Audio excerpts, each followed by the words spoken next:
አእምሯችሁ የሆነን ስራ አተኩሮ ለመስራት ሲፈልግ ውጫዊ ያሉ ድምጾችን የሚረብሹ ነገሮችን ኢግኖር ለማድረግ ወይም ችላ ለማድረግ በጣም ነው የሚሞክረው። አዲስ የምትማሩት ነገር ከሆነ የምታጠኑት ነገር ከሆነ ስራ ላይም ቢሆን አዲስ መያዝ የምትፈልጓቸው ነገሮች ከሆኑ ጸጥታን ብትመርጡ ማይረብሽ የሆነ አካባቢ ቢሆን ይመረጣል።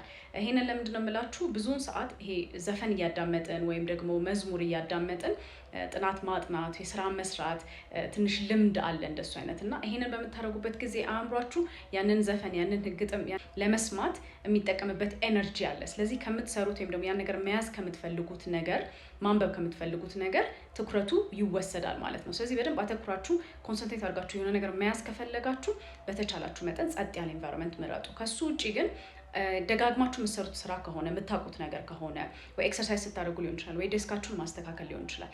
ይሄን ስታደርጉ ብትጠቀሙ ችግር አይኖረውም ማለት ነው። ትኩረታችሁን ብዙም ስለማይፈልግ ማለት ነው።